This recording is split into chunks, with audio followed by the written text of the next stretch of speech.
Mickael Backlund reaches a career milestone as the Flames continue to fight their way back into it.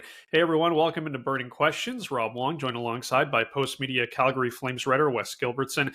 And Wes, what a week it was for the Flames and their captain Mickael Backlund. It started with him speaking to some of his teammates about ending the distractions surrounding their futures with the team, and ends with him registering his 500th career NHL point. When you agree to wear the C, Wes, I guess it truly is a full-time job.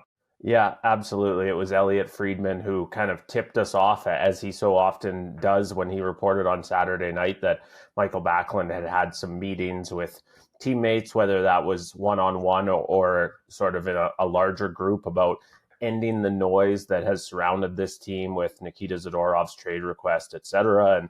And, did some digging on that, followed up with Mickael Backlund himself. And he said, yeah, I did talk individually to one or two guys, and then had a conversation with head coach Ryan Huska.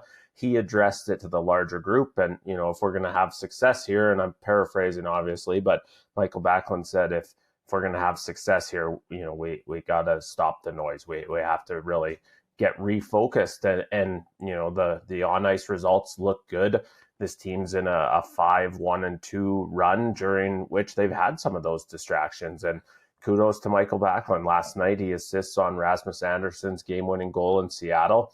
500 career points for Backlund, which makes him only the 11th player in Flames franchise history to hit that number. Obviously, pretty elite company, starting with Jerome McGinley and Theoren Fleury and Al MacInnis, Joe Nieuwendyk.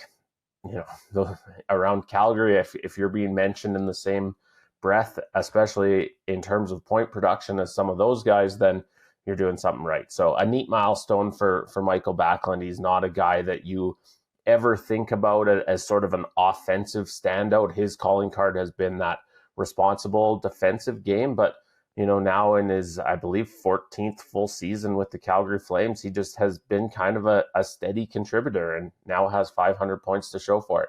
So you mentioned this recent run where they have started to play a lot better, and they've had to still come back in a lot of these games, Wes, for a team that many saw as dead in the water to start the year. They've been quite resilient of late. Yeah, resilient is the right word for it. I mean, this is a team that was being counted out in the season early on, and could, quite frankly, be counted out in some of these games. They finally snapped out of that 6-game losing skid, and they did so by erasing a deficit. Then they come home and a couple nights later erase a third period deficit to win again. Even the games recently that they didn't get both points, they go past regulation and end up with just the single point in Toronto, and then at home against the New York Islanders. Well, they came back in both those games too. So there is some sort of belief brewing in this group, and you can see it. I mean, as a beat reporter, you can't start your story too early, because they keep turning these third period deficits into at least a point. And in the case of their most recent game against the Seattle Kraken, 2 points. And good on them, especially when things haven't been going your way. I think it's really easy for a group to sit on the bench and say, oh, down again, here we go again. And that hasn't been the case for these Flames.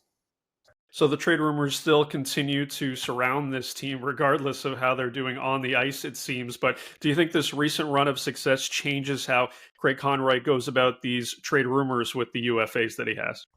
It's a good question, and I think the short answer is probably that it can't. We're talking about guys who are unrestricted at the end of this season, and Craig Conroy has talked, going back to when he first got the general manager job, that he doesn't want to lose guys for nothing. He doesn't want to hang on to an Elias Lindholm or Chris Tanev or Nikita Zadorov just because they're in the thick of the playoff race, and then in the summer it's, hey, see you later, we're all leaving. And so I think really important for Craig Conroy and the rest of the higher ups at the Saddledome to probably not lose sight of the bigger picture. It's great to be excited about what's happening on the ice. It's great to be happy with the recent results, to be impressed with what you've seen out of the young players and all that. And yet, if this becomes a singular focus on how do we get into one of those wild card spots, how do we turn this into a playoff spot, you run the risk of having a bunch of guys leave for nothing. And that's exactly what they said they wouldn't do. Yeah, it feels like it's going to be a consistent conversation on a week-to-week basis when it comes to these UFAs. If you have any Flames questions, please send them to us at calgaryflames@postmedia.com, and we'll answer them here. For Wes Gilbertson, I'm Rob Wong. Thanks for watching, and we'll talk to you next time on another Burning Questions.